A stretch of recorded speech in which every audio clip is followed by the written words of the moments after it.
छठे भाव में बुध शत्रुओं के लिए काल स्वरूप होता है। जय माता की मित्रों, आज चर्चा करते हैं बुध ग्रह अगर आपके छठे स्थान में हो तो किस तरह के फल प्राप्त हो सकते हैं।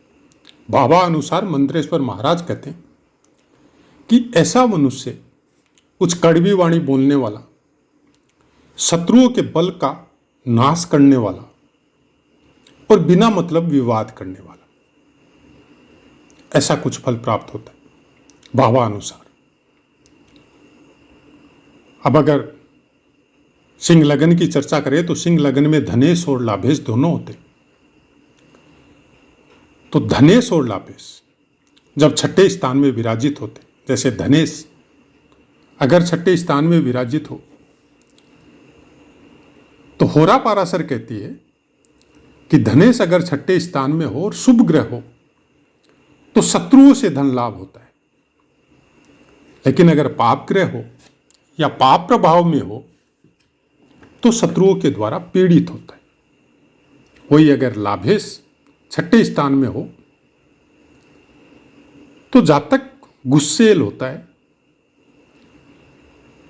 और अपने काम के सिलसिले में अपने जन्म स्थान से बहुत दूर तक प्रवास करता है। तो ये पुस्तकों के अनुसार जो बातें बताई गई है वो हमने आपको बता दी। पुस्तकों के अनुसार और भी बहुत से डिपार्टमेंट हैं जिसमें आपको नवमांश भी देखना है, बाकी वरक कुंडलियों का अध्ययन करना है, षटबल में बुध का कितना बल प्राप्त है आपको वो सब देखना है। हालांकि नवमांश हम हर पोस्ट के साथ आपको लगाते हैं कि मकर राशि में बुध बैठा हुआ है तो पहला नवमांश मकर का ही मिलेगा, यानी बुध यहाँ पे वर्गोत्तमी हो जाता है। नक्षत्र भी लगाते हैं, मकर राशि में उत्तराषाढ़ा नक्षत्र का दूसरा, तीसरा और चतुर्थ चरण आएगा जिसका स्वामित्व सूर्य देव के पास है। फिर श्रवण नक्षत्र के चारों चरण आएंगे जिसका स्वामित्व चंद्रदेव के पास है, और धनिष्ठा का पहला और दूसरा चरण आएगा जिसका स्वामित्व मंगल देव के पास है। तो उन सब के बारे में भी आपके पास जानकारी होनी चाहिए। हालांकि पुराने पाठों को अगर आप देखें तो सबसे ज़्यादा पाठ अभी तक शायद हमने नक्षत्रों के ही आपको प्राप्त करवाए। जब ये लग्नों के पाठ समापन हो जाएंगे तब फिर नक्षत्रों का रिफाइन करके आपको पाठ फिर दिया जाएगा, क्योंकि नक्षत्र मेन है। भाव का अपना एक योगदान होता है, भाव के कारकों का अपना एक योगदान होता है। छठा भाव रोग, ऋण और शत्रु के लिए बोला जाता है।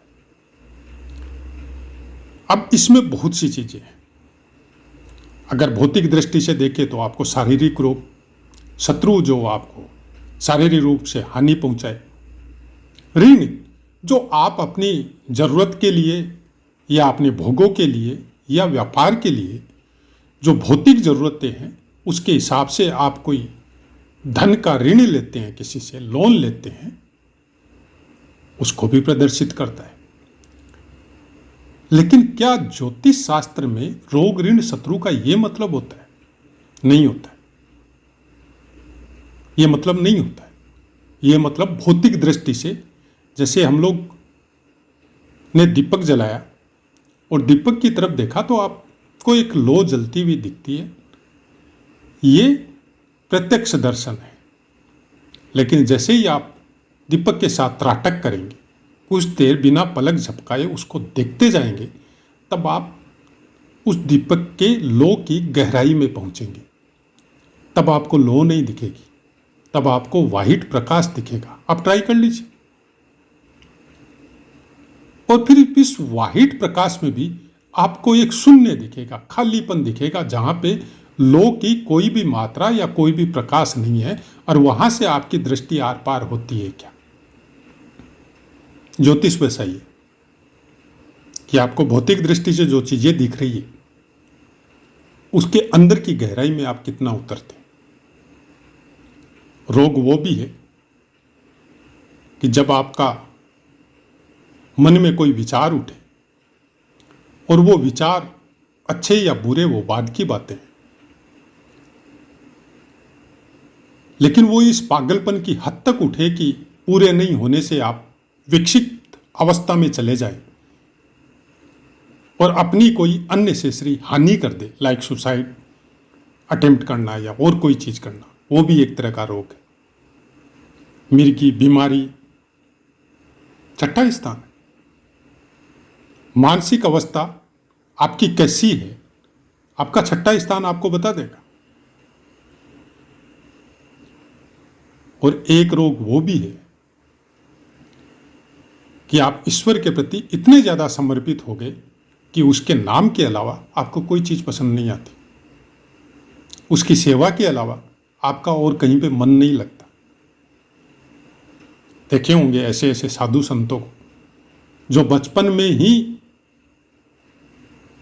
अपना भेष बदल लिया और प्रभु के मार्ग में समर्पित हो गए। उनके लिए आप में, जानवर में और ईश्वर में कोई भेद नहीं है। वो रात दिन सेवा करते रहते हैं। कोई अपने आश्रम में या मंदिर में साफ सफाई की सेवा लेके बैठा हुआ है, कोई प्रभु के मंदिर में भोग लगाने की सेवा लेके बैठा हुआ है, कोई उसके वस्त्रों का धुलाई की सेवा में बैठा हुआ है, कोई साधु संतों का साफ सफाई में सेवा में बैठा हुआ है। तो ये सेवा का क्षेत्र है। छठा स्थान आपकी सेवा का क्षेत्र है। आप कितनी सेवा करते और कौन सी सेवा से आपका मन प्रसन्न होता है। यह भी एक तरह का रोग है, लेकिन यह रोग आध्यात्मिक ऊर्जा देता है। उस ऊर्जा के द्वारा शारीरिक रोग का आभास भी नहीं होता है। ऐसे ऐसे साधु संत या ऐसे ऐसे पंडित या पुजारी भी है जो शारीरिक रूप से पूरी तरह अस्वस्थ है, लेकिन जो ड्यूटी उसको संभला के रखी है वहाँ के मंदिर के व्यवस्थापकों ने या उस आश्रम के साधु संतों ने, उस ड्यूटी वो बुखार में भी पूरा कर रहा है। उसको बुखार का एहसास भी नहीं है, उसको शरीर से कोई मतलब ही नहीं, उसकी ऊर्जा दूसरी जगह कनेक्ट हो चुकी। वो भी छठा स्थान ही बताता है। ऋण, वो ऋण जो प्रभु के नाम से आपके ऊपर है, जिसको आपको इस जन्म में चुकाना है, कि आप कौन सा ऋण लेके आए थे और किस किस को आपको देना है,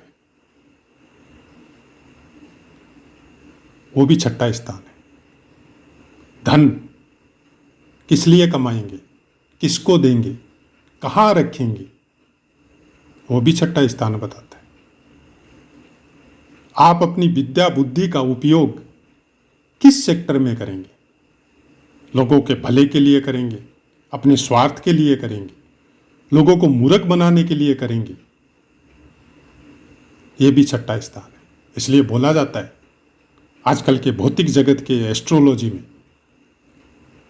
तर्क वितर्क वकालत, ये छठा स्थान है। कुछ हद तक हम भी मानते हैं। यह आपकी हायर एजुकेशन को भी दर्शाता है कि आपको अपनी एजुकेशन से, अपने ज्ञान से कितनी संपत्ति प्राप्त होगी, वो छठा स्थान। छठा स्थान अपने आप में बहुत प्रौढ़ है।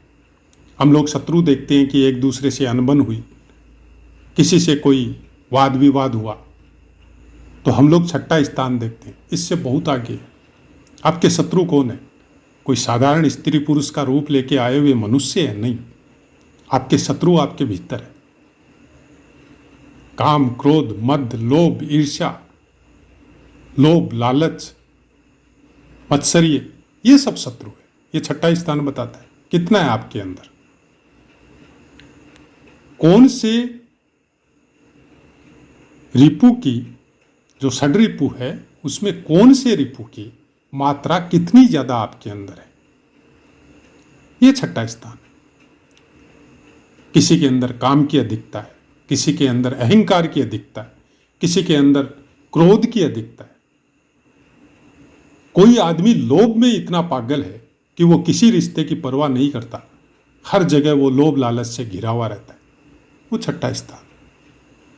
आप अगर अपने छठे स्थान को सेवा भाव से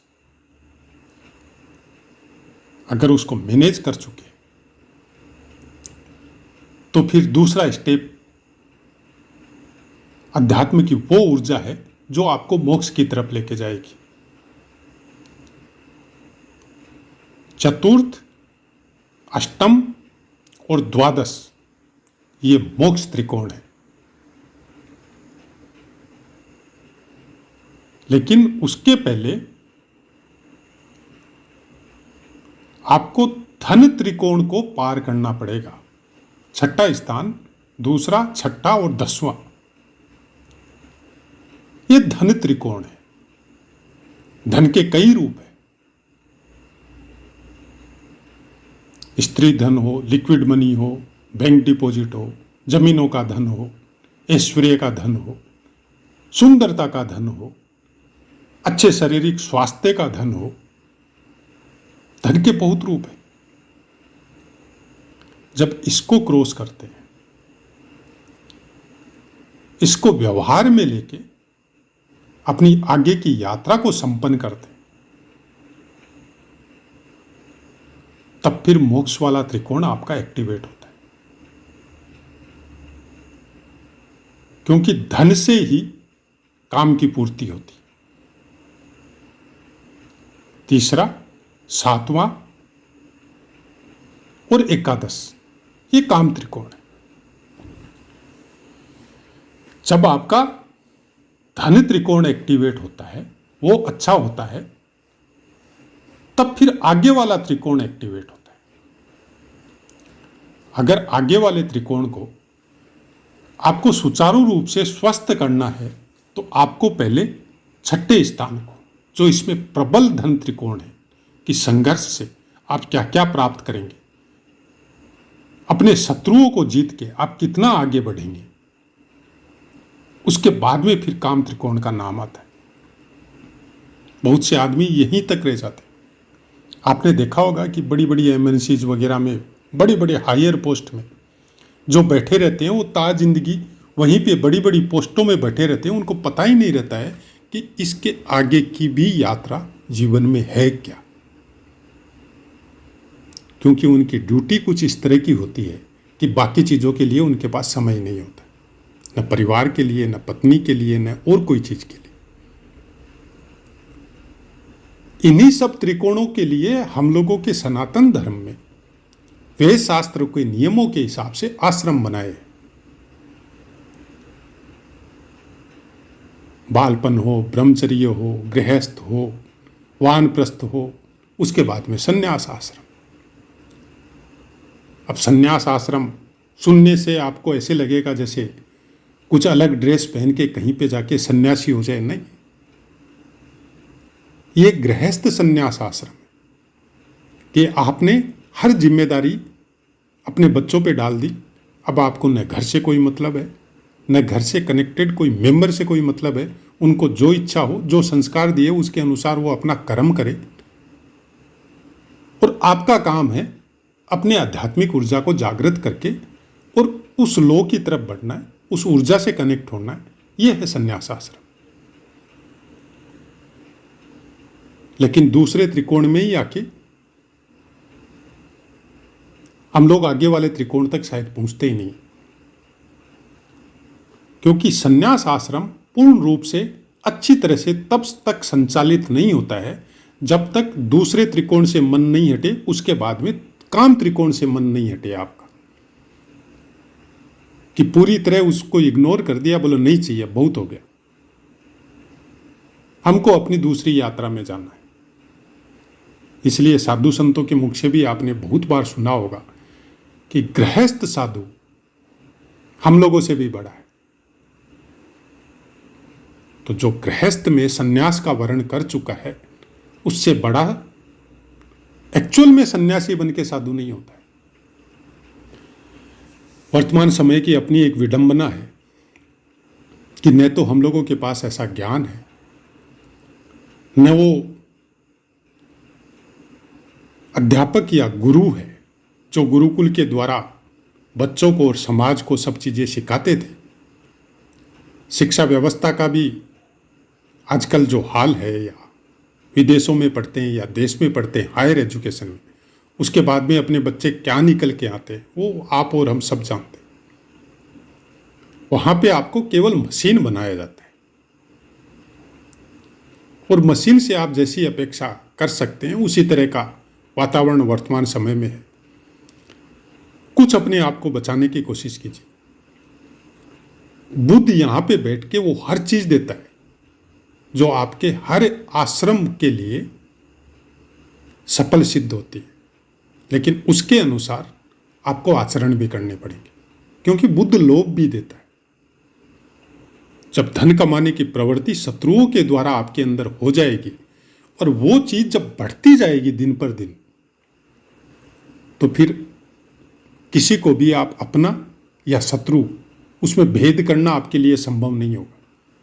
तो उसमें आप सबको लपेट लेंगे कि हमारा स्वार्थ पूरा हो रहा है, अब चाहे वो मेरा वेल विशर है, चाहे वो मेरा शत्रु है, हमको कोई मतलब नहीं। ये इंडिकेशन देता है बुध यहां। तो क्या स्वामी जो शनिदेव है, मकर राशि का स्वामित्व जिनके पास है, क्या उनका इफेक्ट नहीं आएगा? जरूर आएगा, लेकिन उनका जब इफेक्ट आएगा तो वो बुरी तरह से प्रताड़ित करेंगे फिर, क्योंकि वो जब गोचर में या दशा महादशा में या अष्टक वर्ग के द्वारा जब अपना प्रभाव देंगे तो फिर संभालना बहुत मुश्किल है। इसलिए बुध यहां बोलता है कि अच्छे कर्म करो, वो धन कमाओ जो सात्विक हो और जिसको हम अच्छे कार्यों में लगा सके। अब ये आपके ऊपर निर्भर है, आपको कौन सा धन स्वीकार है। बुध दोनों तरह के धन देता है।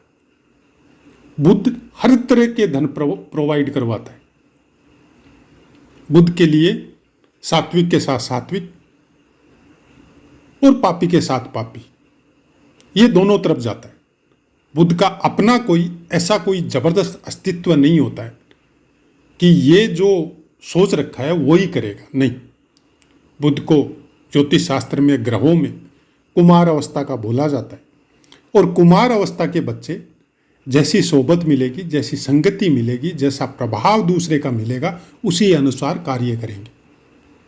बुध के बारे में बहुत बार डीपली बहुत सी कुंडली, जब पाठों का बाकी लग्नों में आप बुध का जब पाठ सुनेंगे तो आपको पता चलेगा कि बुध का एक्चुअल में मतलब क्या है आपके जीवन में। बुद्धि के बिना कुछ नहीं होता है। अब बुद्धि दोनों में होती है, एक कुकर्मी में भी होती है और एक सत्कर्मी में भी होती है। अब यह आपको डिसाइड करना है कि आपको अपने पास कौन सी बुद्धि रखनी है और कौन सी को त्यागना है।